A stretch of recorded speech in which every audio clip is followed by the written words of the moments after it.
The date is June 27, 1976, and an Air France Airbus is taking off from Athens, Greece, en route to Paris. Aboard the flight are 248 passengers, most of them are Israelis, along with 12 aircrew. Amongst the passengers, however, are 2 Palestinian and 2 German terrorists. And shortly after takeoff, the 3 men and 1 woman reveal concealed weapons and threaten to murder passengers if the flight is not immediately diverted. The aircrew radios their situation to the ground authorities and changes heading for Benghazi, Libya, where the plane lands and is refueled. 7 hours later, the plane departs and finally lands in Entebbe Airport in Uganda. Outside the plane's windows, the hostages see scores of Ugandan troops and are briefly relieved, believing themselves about to be rescued. Yet, as the plane's doors open up, an Ugandan army colonel strides up the emergency stairs and shakes hands with one of the terrorists. The Ugandans are not here to liberate the hostages, they're here to protect the terrorists. Soon after, one of the hijackers contacts international media with their demands. They want a ransom of $5 million for the release of the airplane, along with the release of 53 Palestinian and pro-Palestinian militants from prisons around the world. If their demands are not met, they will begin executing hostages on July 1st. Back in Israel, Prime Minister Yitzhak Rabin phoned U.S. President Gerald Ford, asking him to contact the Egyptian government and request their aid in negotiating with Ugandan President Idi Amin. Egypt, not particularly friendly to the Israeli situation, promises to do what it can. Meanwhile, the Israeli cabinet furiously argues back and forth on whether they should give in to terrorist demands or not, and prepares to release the 40 Palestinian prisoners that they're holding. The US and Britain, however, are adamant that they will not negotiate with terrorists and inform Israel that they will under no circumstances release any of their prisoners. The American and British stance is a harsh one, but a logical one. If these terrorists and their demands are surrendered to, then it will only encourage further terrorism. Meanwhile, Egyptian President Anwar Sadat attempts to negotiate with Amin, but makes no headway. He then turns to the Palestinian Liberation Organization and surprisingly gets Yasser Arafat to send his political aid to Uganda to negotiate with the hostage takers, though the hijackers refuse to see him. A political situation is quickly becoming untenable, but the Israeli government asks the hijackers for another week in order to buy themselves more time. President Amin, who has been in contact with an Israeli Defense Force officer whom he had a long personal history with, agrees to negotiate with the terrorists after he is told that Israel is preparing to release their prisoners. The hijackers release 48 non-Israeli hostages on the 30th of June, and after agreeing to a deadline extension, release another 100 non-Israelis, all of which are flown to Paris. This leaves 84 Israeli hostages, 10 French hostages, and the aircrew of 12 who had refused to leave with the earlier released hostages. With their extra time, the Israeli government breaks into furious discussions on how to proceed, with many wanting to agree with the hijackers' demands in order to gain a release of the rest of the hostages. Yet others, mostly those from the intelligence and military community, refute the idea, warning that this will only encourage further terrorism. With the pressure mounting and the US, Britain, and now France adamant that they will not negotiate with terrorists, a final decision is made. There will be no negotiation. Instead, the Israeli Defense Forces will mount a rescue, leading to one of the most incredible military operations in history. With only a week left before the noon deadline of July 4th set by the hijackers, IDF commanders convene an emergency meeting to determine a strategy for the rescue. One idea is to have naval commandos airdropped into Lake Victoria, which borders the Entebbe International Airport where the hostages are kept. Dropped into the lake, the commandos would inflate rubber boats and ride them to the airport, where they would engage and kill the hijackers, and then hold their position and ask President Amin for safe passage home. The plan is almost immediately shot down. For one, the Israelis are told that the lake is infested with Nile crocodiles, and there are serious concerns about Ugandan President Amin's support for any rescue operation. Rather than allow the rescuers to fly home, he might order an attack on the Israeli forces instead, which would lead to a slaughter. The Israelis have 2 major problems to overcome in devising a realistic rescue attempt. First, they need more solid intelligence on the airport and its layout. And secondly, they must get the assistance of an East African nation for the raid, as the Israeli military lacks the capability to refuel 4 to 6 military aircraft so far away from Israeli airspace. The Americans have a huge airborne refueling fleet, but in order to get their tankers on station to support the Israelis, they too would need the permission of several African nations to fly through their airspace, and such a plan risks tipping off a meme to a pending rescue attempt. Instead, the Jewish owner of a hotel chain in Kenya, along with other prominent members of the Jewish and Israeli community in that nation, all pressure Kenyan President Jomo Kenyatta to support the IDF raid, thus securing Kenyan permission for the IDF task force to cross into their airspace and refuel at what is today Jomo Kenyatta International Airport. Further, Kenyan Minister of Agriculture Bruce Mackenzie persuades President Kenyatta to allow Mossad agents into the nation so they can collect information across the border in Uganda on the Entebbe airport. Within 24 hours, Israeli Mossad agents have crossed the border into Uganda en route to scout out the airport and its defenses.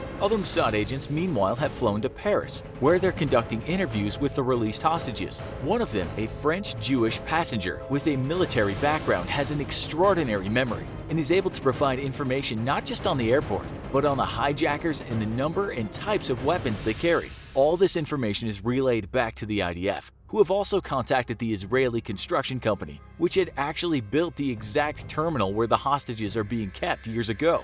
Building a miniature replica of the terminal, the Israelis began to piece together where the hostages may be being kept and prepare their strike force. The plan is risky, but simple. 4 C-130s would take off from Israel and head to Uganda with a strike force of 100 commandos who would assault the airport terminal, secure the airport against any Ugandan military forces responding to the attack while the planes refueled, and then fly everyone home. The men are split into 3 elements. Ground Command and Control consists of a small group, including the Ground Commander, Brigadier General Dan Shomron, and support and communications personnel. The Assault Element consists of a 29-man assault force, led by Lieutenant Colonel Yonatan Netanyahu, and made up entirely of commandos from the elite Sayeret Matkal unit. They will be the spearhead of the assault and are tasked with breaching the terminal and rescuing the hostages. The security element is the largest element and is made up of 3 parts. A force of paratroopers will secure the airport field, clear and secure the runways, and protect the aircraft while they're fueling. The Golani force will secure the C-130 tasked with rescuing the hostages and board them, while also acting as general reserves and reinforcing where needed.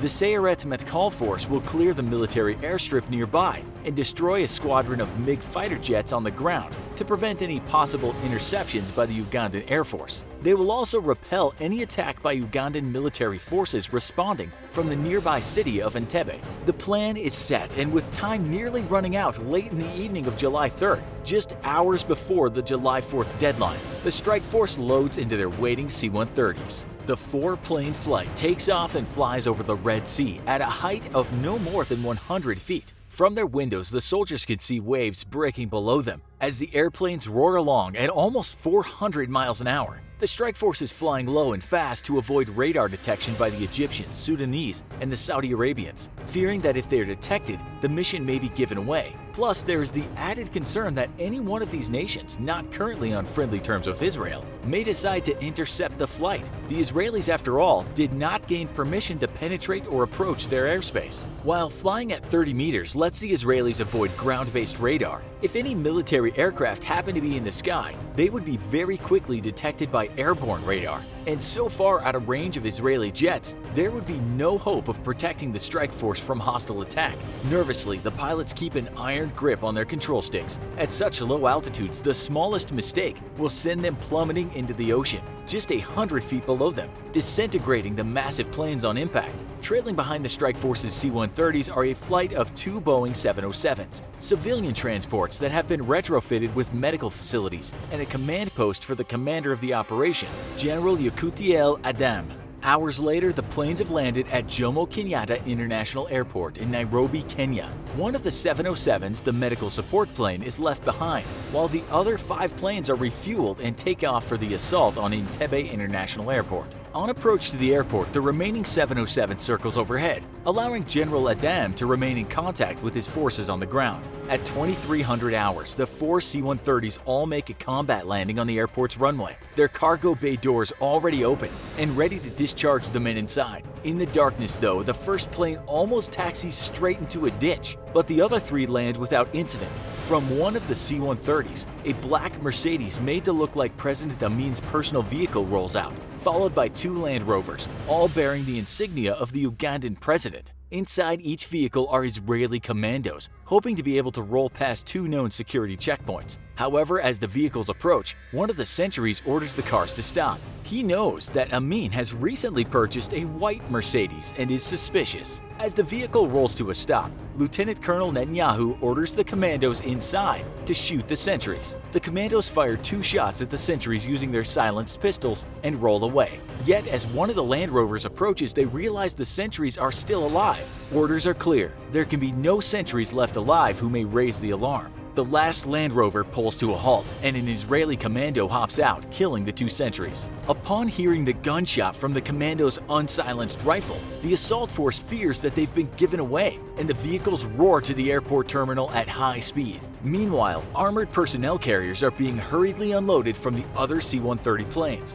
One force of armored vehicles hurries to the main entrance of the airport to set up a defensive position should Ugandan military forces respond from the city. The other immediately roars to the adjacent military airfield and begins to rake the 11 Ugandan MiGs with cannon fire. Ugandan pilots rush out from their barracks in a panic, but upon seeing their planes being destroyed by heavy cannon fire, flee from the airfield. In moments, all that remains of the MiGs are smoking wrecks riddled with heavy caliber machine gun fire. On the flight line, the security element has fanned out around the C-130s as the planes begin to refuel from onboard fuel tanks. The mood is tense and suddenly gunfire is heard from the direction of the airport control tower as the Golani force comes under fire from Ugandan army forces. Back inside the terminal, the commandos burst into the building. One of the soldiers uses a bullhorn and screams in both English and Hebrew, stay down, we are Israeli soldiers." Unfortunately, a 19-year-old boy stands up in the confusion and is immediately cut down by the commandos, who believes that he is one of the hijackers. Another hostage is also fatally wounded by the commandos in the confusion, but the rest dive to the floor and keep their heads down. One of the hijackers, the German Wilfried Bose, rushes into the hall holding the hostages and brandishes his AK at them, but a moment later seems to have a change of heart. Instead of firing at them, he orders the hostages to seek shelter in the bathroom, then turns and starts firing at the commandos. In moments, he is cut down by Israeli gunfire. One of the commandos asks the hostages where the rest of the hijackers are, and the hostages all point at a door inside the terminal's main hall. The commandos quickly form an assault team, lining up on either side of the door and toss in 3 hand grenades. As soon as the grenades explode, the commandos burst through the doors to discover the wounded and stunned hijackers, who are immediately shot dead. With the building secure, the commandos rush the hostages to the exit and hurry them along to a waiting C-130. Outside though, the Golani force is under assault by a platoon of Ugandan soldiers, most of which have holed themselves up in the airport control tower. From their vantage point, the Ugandan soldiers begin to fire down at the hostages as they're being loaded into their C-130, but the Israeli armored vehicles respond with their automatic cannons. Cannon fire blasts the concrete structure, eliminating many of the Ugandans hiding within, but return fire wounds 5 of the commandos and kills the assault element's commander, Lieutenant Colonel Yonatan Netanyahu. In response, the Israelis fire a rocket-propelled grenade into the tower and strafe it with machine gun fire, effectively silencing any opposition within. Loading the rest of the hostages and Netanyahu's body onto the plane, the assault force is quickly in the air. The entire operation has lasted only 53 minutes, with the assault itself only lasting 30 minutes. 7 hijackers, 33 to 45 Ugandan soldiers, and 11 Ugandan MiGs have been lost to the Israeli commandos, and only 3 hostages have been killed, with 10 wounded. The C-130s fly to Nairobi and link up with the waiting medical plane, which immediately begins to treat the wounded as it climbs into the sky and heads for home. In the aftermath of the raid, Israel faced international condemnation from many states, with a resolution raised in the UN by Benin, Libya, and Tanzania, condemning Israel for what it called provocative actions, though it was not put to a vote. The Ugandan and Israeli representatives were summoned before the UN Security Council after a complaint was filed by the chairman of the Organization of African Unity, charging Israel with an act of aggression. The Ugandan foreign minister claimed that the hostage situation was nearing a peaceful diplomatic resolution,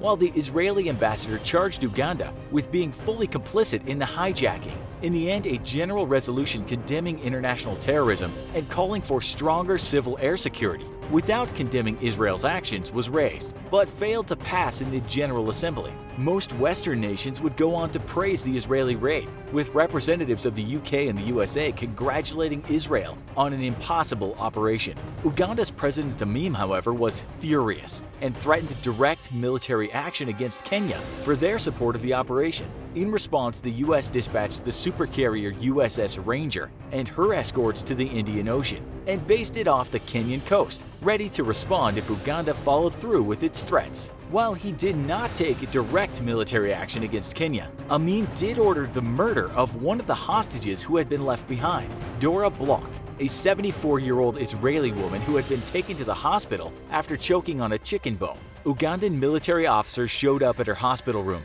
and dragged her out of her bed before fatally shooting her, along with several Ugandan doctors and nurses who tried to intervene. Amin would also go on to order the killing of hundreds of Kenyans living in Uganda in retaliation, with as many as 245 Kenyans killed by July 11 and 3,000 fleeing the nation as refugees. Was the decision to use military force the right call for Israel, or should diplomacy have been tried to the end? Should terrorists be negotiated with? Let us know in the comments. And as always, if you enjoyed this video, don't forget to like, share, and subscribe for more great content.